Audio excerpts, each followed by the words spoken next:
Welcome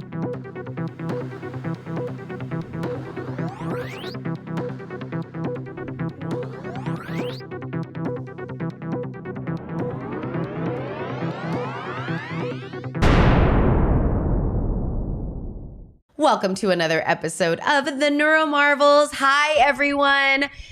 Dana and I are back for another episode. Hi, Dana. Hi, Gwen, and you've got a different background. I do. Yeah, it's not nearly as fun or geeky as the last. So I'm working on that one. I'm working on it. It's a work in progress. Plant behind you, and that's nice. Yeah. Yeah, we're going with a minimalistic aesthetic for those of you that are just where we're just in your ears. But I got to work on it because I'm kind of bummed out. Like I at minimum need a lightsaber somewhere. Yes, exactly. Well, yeah. Hence the neon. That would look cool. Hence the neon. Yeah. Anyway. Yeah. Good. Yeah. So Dana, you and I had this conversation about well-being. Mm-hmm. And so this is something that we kind of wanted to pick up today for our episode today. Where do you want to start with well-being? First thing that pops into my head was there was a book in the 80s, I think, that came out that was called I'm Okay, You're Okay. Yeah, of course. And it was this whole sort of movement of like, let's be good and let's be fine and let's, kind of own our own stuff. And then the funny thing that came into my head when you said, where should we start, was there was another book that came out after that was named I'm Okay, You're Not So Hot. And I thought, that's the truth, right? So I think when we get caught on, I run into this with my grad students that we talk a lot about self-care while we're torturing them with way too much work that one person can possibly do. And we're like, oh, but self-care. I think that in this culture, we rely a lot on, in the US anyway, we rely a lot on, and we put a lot of value on this idea of being strong and brave and, you can do it. It makes us always feel like we're doing something wrong if we're not okay. Yeah. We're doing something wrong if we don't know how to take care of ourselves. And we're doing something wrong if we have to rely on other people, right? Sometimes we're just not okay, even if you're doing what you know what to do to take care of yourself. And I find in therapy with folks, the best thing that we can do to impact the system, well, actually, there's two things. One is to learn things that can help when you're not feeling great. And they may not be intuitive, right? So if you might say, I'm tired. I mean, obviously it would be get some sleep. What if it's in the middle of the day and you're at work and you can't do that? So what are other things you can do to impact that aren't going to make it go away completely, but will help? And then the other thing is to ask other people for help. Maybe it's saying no at work to yet another project and giving yourself that time. But there's so much about, like, I'm going to bash positive psychology a little bit, but not completely, right? So the idea is a good one. And that in terms of, let's not look at everything through a pathologized lens. But in my training, it takes that one step further, not to say everything's okay or only look at it through the positive. It's what is in your wheelhouse and what isn't. Yeah. And, there is something to be said for if you have really dark colored glasses and you're looking at everything will be black, right? And you can try to change that some, but really the thing that makes people most feel the worst, even like I'm thinking like major depression, is nothing impacts it, nothing works. And then people say, well, why don't you just put on a happy face and you'll be okay, right? I learned early in my own therapy that saying fine was not a good thing. I can't say what it stands for on this podcast because it involves profanity. But I can. It's effed up, insecure, neurotic, and emotional. And so anytime fine came out of my mouth, I'm like, it just ruined it for me. I'm like, okay, so I'm not going to say fine. Maybe okay means something different. Like it depends on the tone. Like, how are you? I'm okay versus I'm okay. Or I'm hanging in there, or I'm not great. Yeah. And depending on who you're talking to, like if your primary partner, maybe you could say, I'm not great. But think about being at work and someone coming in your office and then saying, how are you doing? And you say, oh, I'm not great. Now you've got this awkward, weird moment. And we're not set up in this culture to say, oh my God, what's the scoop? Right? So almost always when I start a session with my clients, I say, how are things going? And they'll say, oh, I'm fine. And then we'll kind of have a laugh about it. And then they'll tell me how they really feel. Yeah. But some clients have to be taught how to do that, to be honest about it. So yeah, it goes hand in hand with the self-care thing. And then, but we also sometimes need help from other people. Just this morning, my wife's not autistic, but she certainly has some sensory stuff, and sound is one for her. So I eat this pudding every day that I really like, and the sound of the spoon scratching on the bottom of the bowl is, I'm pretty sure she'll kill me if I do it long enough. She's like, oh! So I know which bowls are newer, so it doesn't make that sound. So this morning she saw me going through all the bowls, picking out certain ones, and I'm thinking, she's looking at me thinking I'm so obsessive because I'm actually rearranging the bowls that she emptied the dishwasher for. So I'm like, no, I'm going to tell her, no, I get the newer ones so that you don't hear the spoon sound. And she didn't know that I did that. And I said, see, I'm listening and I do care. And she went, oh. So things like that you can help other people, but you also have to ask for those.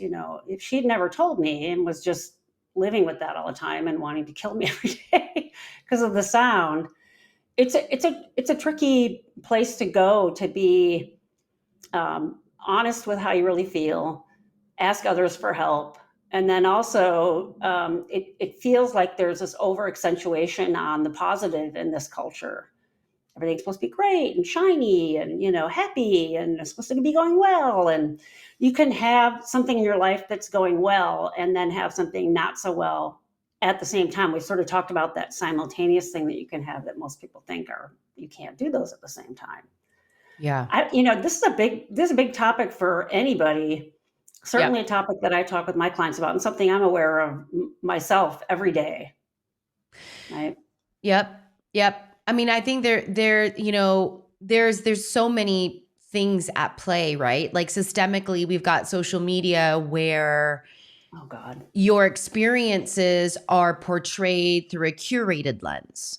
Yeah. Right. That everything is good. And I think that's why, like, Be Real, that new app, Be Real, came out. Do you know that app, Dana? No, I don't know about that. Yeah. It's an app where at whatever time, there's like these kind of times where it prompts you to take a picture of whatever you look like, wherever you are, whatever you're doing at that moment.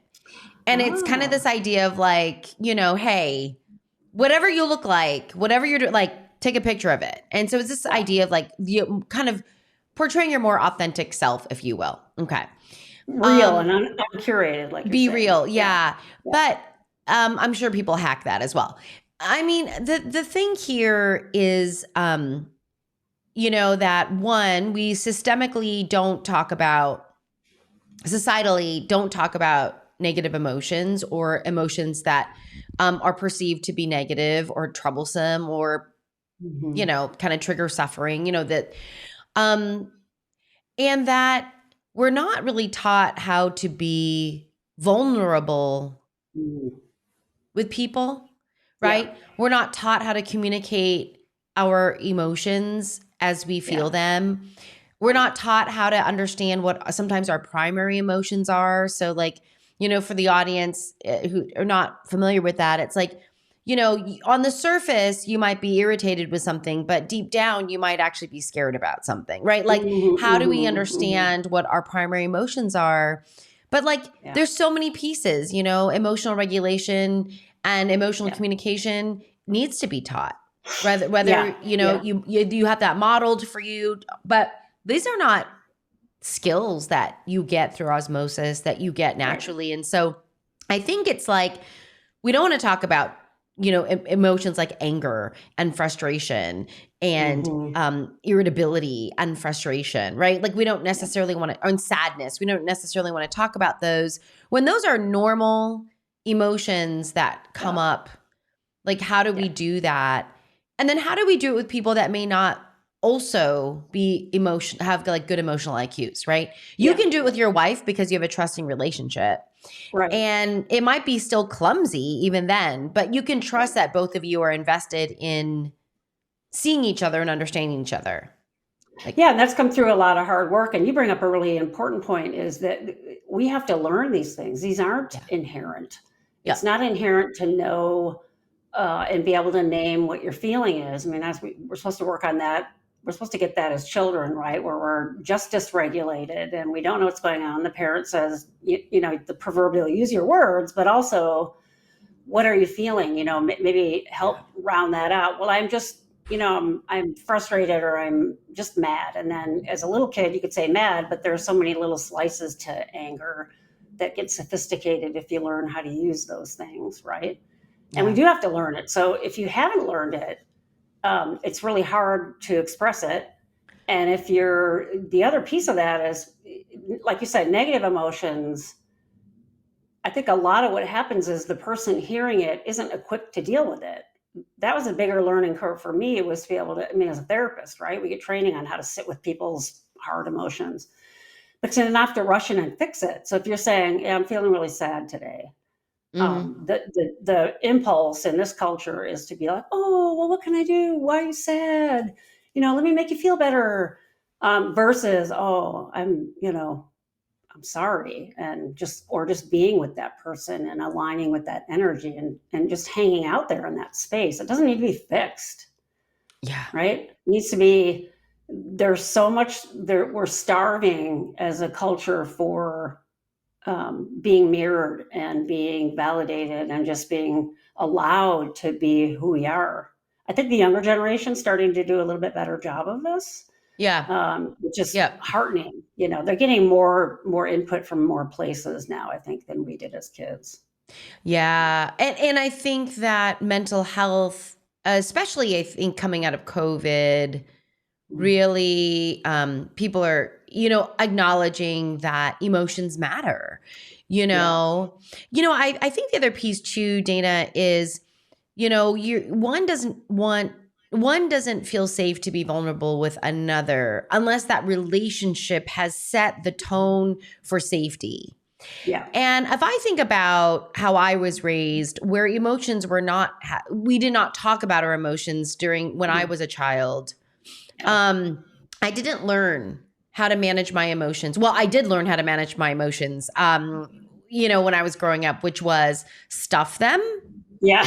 Same here. Right. Don't show them, stuff them, buck up, work harder, put your head down. Don't be so sensitive. Hide, you know, don't be so sensitive, hide, don't overreact, you know, don't be a diva, you know, all of these things.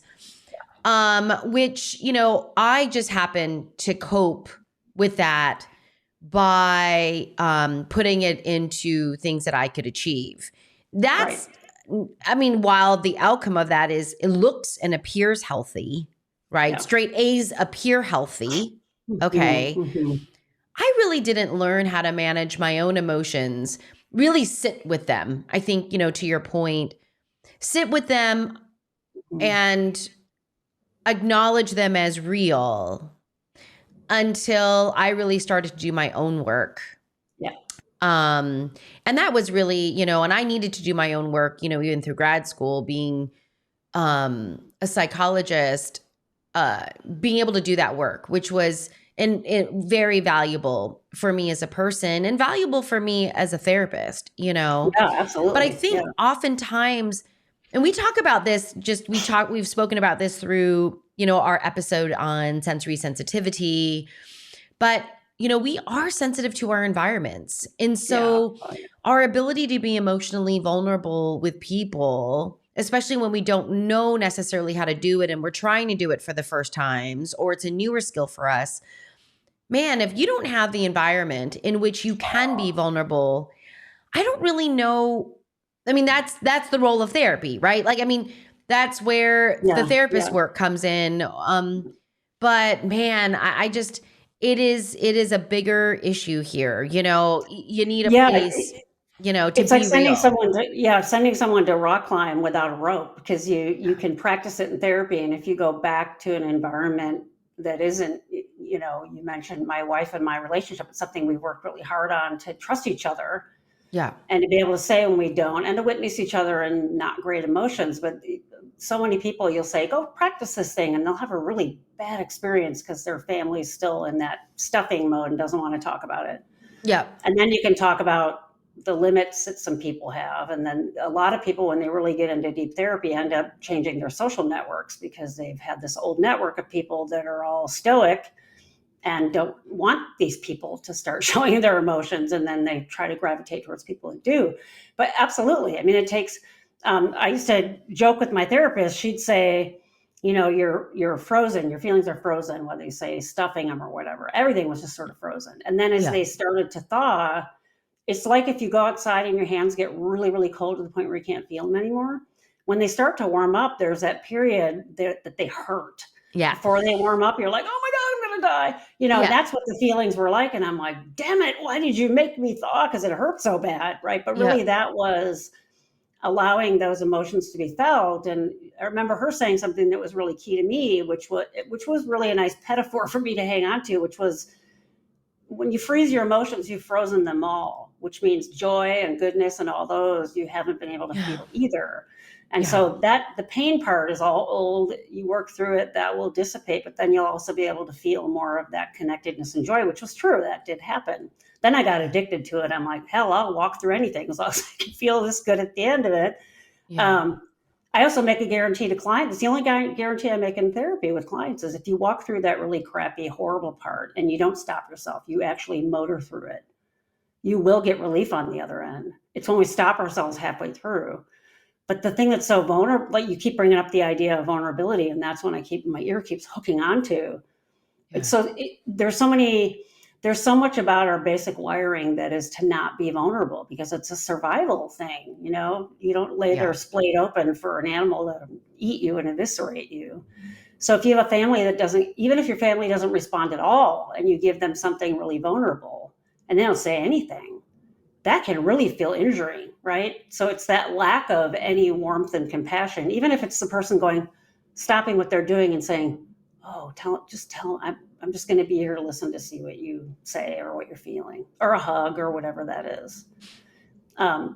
You can see why it's so easy for all this to break down, because it's being able to name your own feelings, being able to know what your feelings are, being able to communicate them to the other person. Now they're out in that space, they're out there now. And then what does the other person do with it? Right. And there's so much that can happen that is out of your control. And that's the vulnerability in taking risks and trying to do those things with other people. It's no wonder as a culture, we're like, oh, I'm not going to do that. It's too scary. It's too hard.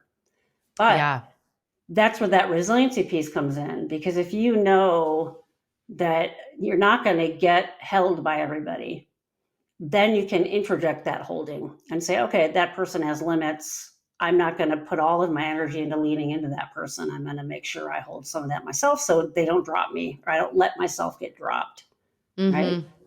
One of those powerful exercises I ever did at a bodywork workshop I used to go to, it was so simple, right? We'd sit on a floor, we'd sit back to back, and your backs got nice and close together. And then you'd take turns leaning backwards into the other person, and they'd support you, and then you'd go the other way. And I've done this in group therapy, teaching my students. And that was always the exercise that would bring most out of them, because everybody feels more comfortable supporting another person.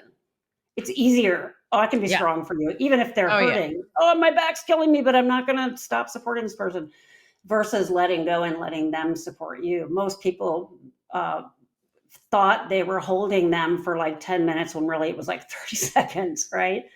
So it's such an illustration of that idea of how do you self-care? How do you get care from other people? And how that whole kind of milieu wraps into itself, right? As we bring this back to this idea of neurodiversity, we've talked a lot about system response, like schools and work and that kind of thing, to someone being neurodiverse. In a way, if a system responds in a good way, it's this massive way of being seen. It's this massive way of saying, we're going to come in and give you those supports. We're going to do what we can to optimize that for you, right? And when you don't get that systemically, it's no wonder folks just give up and say, the only way I can be in control is to say the world sucks and I'm not going to trust anybody. Yeah. Because that's the very bottom of self-control, right? Yeah. Yep. You know, Dana, as it's so funny as we're talking about this, I kind of observe my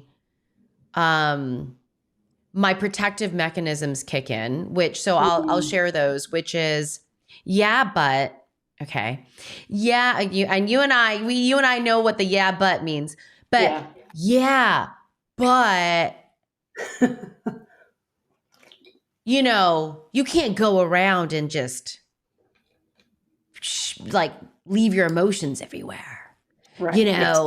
It's messy. It's weak.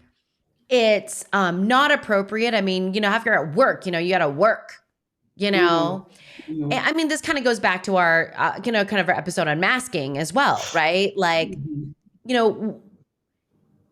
I guess like for me, it always kind of comes back to where we always go back to, which is self-knowledge and self-awareness. If your emotions are valuable to you, which I will posit that they are some of the most valuable things that we have. Yeah. Be choosy and mindful and with intention, know where you can share them and know where you can show them. Yeah. And know where you don't. That where it's not safe. Right. Yeah. Yeah. But if you don't have a place to share your emotions, to share those pieces, your goal is to get one. Yeah, absolutely. Because there has to be somewhere in which we process with someone else, or where we are seen at our most vulnerable, at our core. You know what I'm saying? Like, and so. Yeah, if you don't have that anywhere, you're living your life without being able to do that. It's horrible. Right. So Dana, the other idea here, I don't know if you've ever, I don't know if this is Pema Chodron but that idea of feelings being visitors or feelings being the weather, right? And it's so funny because like right now in Southern Southern California, we're getting rain and, we've got weather and, but that idea how do you see feelings or hold feelings as visitors that come and go? So you can be sort of know that they move in and out. Is that the point? Especially the big nasty ones. Yeah. Where you feel like you're never going to get out of them. Yeah. Right. Because when you're in the middle of some of those, it feels like never ending and it feels terrible, Yeah. But that idea of like feelings as being visitors or the weather, and then that changes and moves, there's always like, what do you do with rain? Like it's going to come. Yeah. Do you kind of go out with an umbrella and rain boots, or do you buckle down and like not go out in the weather at all? What happens? Like, how do you kind of embrace the weather? That's a really good analogy because you don't have to just go out in the rain without no protection. You can, correct. There's decisions there. You can take out an umbrella, or like you said, get a raincoat and all that, or you can just say, I'm not going to go out in that at all. Right. I like that metaphor. Or, put on a bathing suit and, I don't know, like, whatever. Yeah, I mean, really but the idea here is that feelings are going to come. Yeah. Like we can't control feelings coming. What we can do is, and what we can, I think what we have power over is how we might respond to having feelings. But feelings are going to be there. Absolutely. And it's kind of gaining those skills to figure out the feeling that's there, right? I can remember when I first was in therapy many years ago, you were talking about stuffing stuff down and feeling frozen. And I was like, my therapist would say, what are you feeling? And I would say, I think, blah, blah, blah. Right. And she'd be like, that's not a feeling. That's not a feeling, and then even getting those little charts that are like happy, sad, mad, glad. And I'm like, I don't know. But I went to a psychodrama workshop, and I was the one, the patient at this recreation of my childhood. And still same thing. I'm like, they were like, what are you feeling? Aren't you angry? And I'm like, I don't know. And then finally the therapist asked me where I felt it in my body, and I was like, well, I guess if I I can see like a saber-toothed tiger in my stomach, just like scratching at the walls. And then he amplified that. And he's like, well, what is that? Is that, what color is it? And I said, oh, it's like red, it's bleeding, it's nasty. And then something just snapped. I just accessed my anger and lost it. Right. And I never went back after that point in terms of not being able to name my feelings. There was something about that moment that became so key for me, that was, oh, there are ways to yoke into those things. You don't have to be powerless and not knowing what you're feeling. But to your point earlier, you have to know what the environment is giving you. So what your feelings are giving you. And then, is it safe to share them with somebody else? Is that person you're going to share them with, is that an okay place for you to have a good experience? At work, might not be. Depends on the work setting too. I work with a bunch of psychologists, and oddly, it's not always safe to talk about that stuff. Versus other places I've worked where I've had bosses that are like a mother to me, and I can tell them everything. So it really is important for you to learn not just what you can do for yourself, but what environment is safe and is going to give you that good held experience. And that's just as much of the game as well, right? I got a button once that said, celebrating you, you're the most important person in your life. And I remember when I got it, I'm like, that's kind of weird. You're asking me to be like really selfish. And she's like, no, it means if you don't put yourself first, no one else is going to. And that's that idea that you mentioned, which is check with your own feelings first, and then look to the environment for help, or look to the environment for if it's not safe to not continue to go there. Yeah, that we have choices about it. We have choices. And isn't our hope, like, especially for our clients, Dana, that for any person really, that you're not making a decision out of fear, right? You're making a decision that is intentional. Because usually when we decide and fear is the motivator, we're not deciding. Right. We're protecting.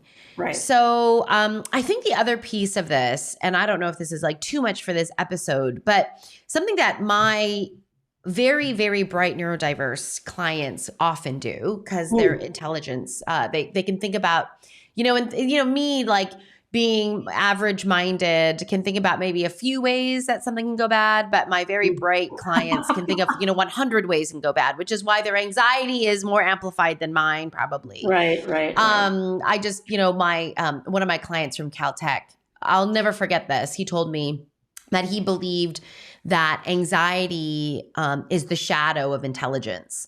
So the bigger the intelligence is, the bigger that shadow casts. And we were, we had lots of conversations about that piece. But, when there's anxiety involved, it's like a lot of my neurodiverse clients will tell me like 15, 20 ways another person could evaluate them and judge them based on being vulnerable. Yeah. Right. Because they're trying to protect themselves. Like you said, it's a protective mechanism. Yeah. And how do you move someone through that without the guarantee of feeling, of being seen, or being felt, feeling like they are understood? I can't guarantee that. I mean, we can never guarantee that. And so here's the conundrum. I think that's the thing that gets put in that self-care bucket.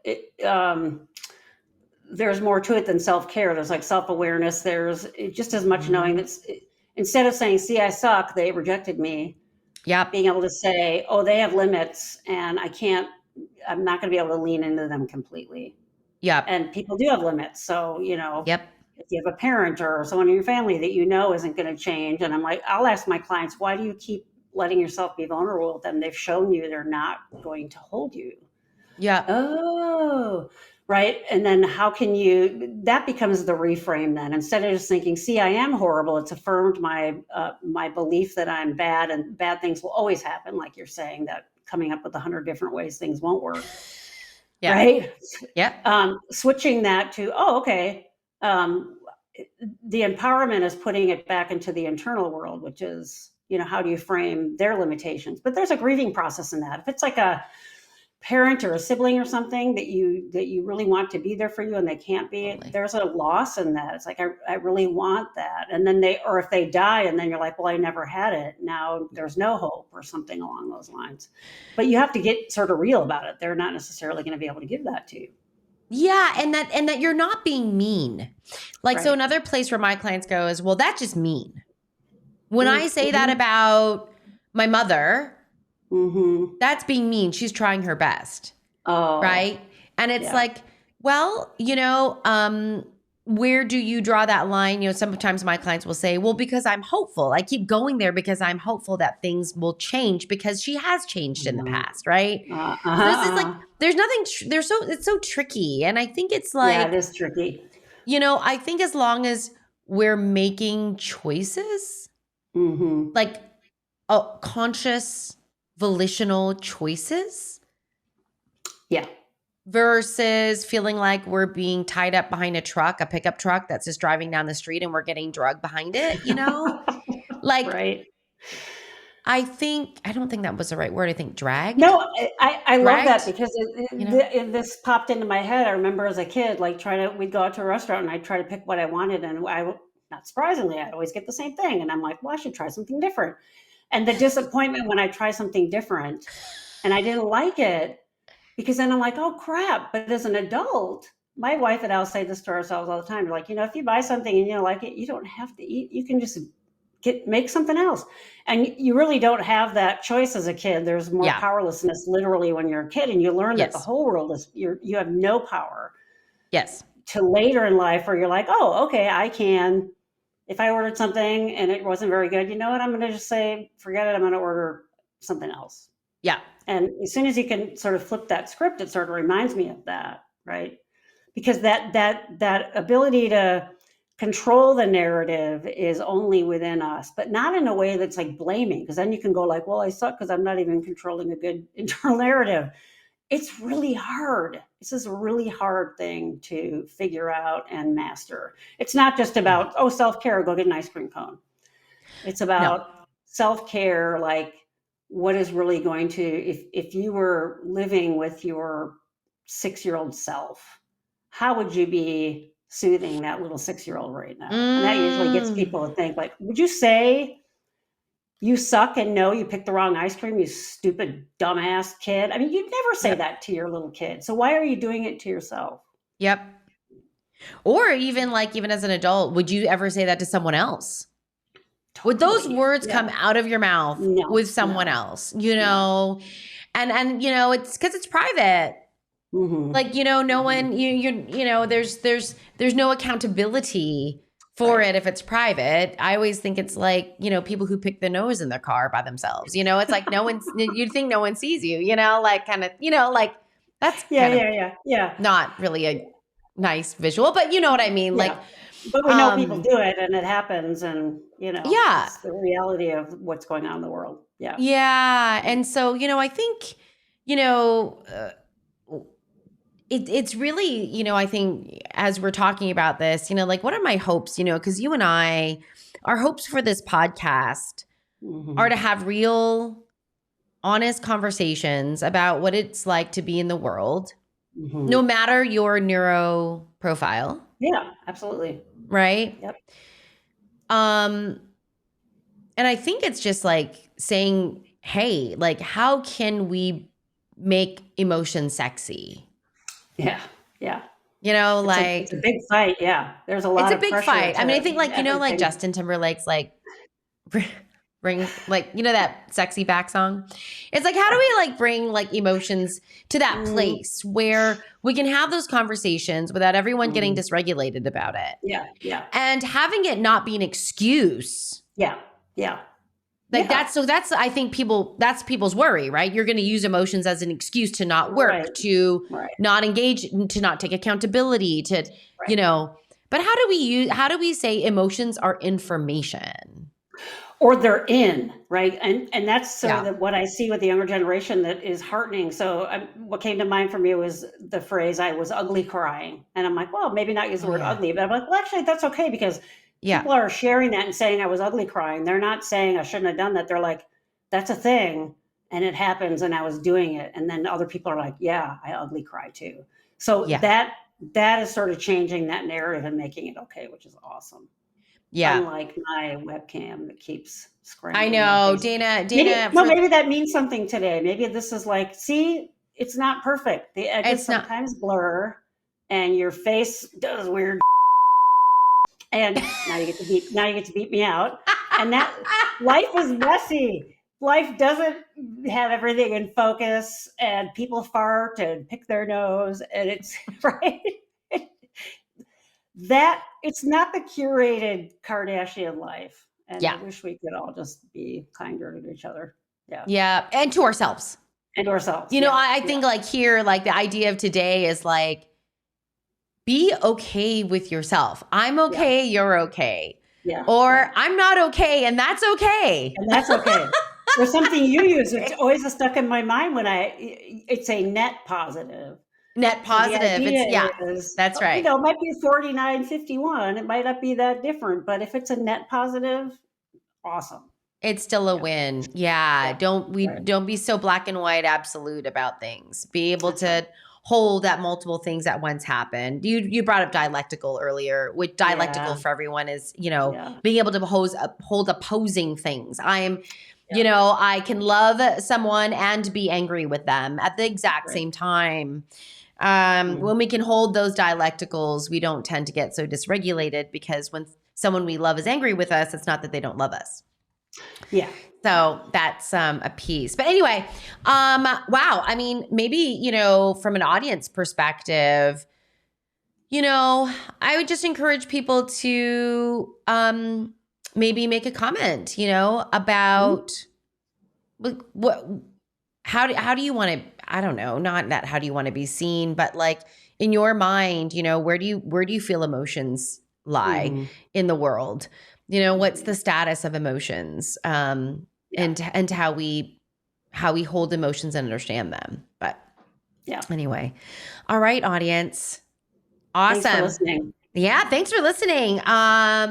We will see you in the next episode. Bye. Bye.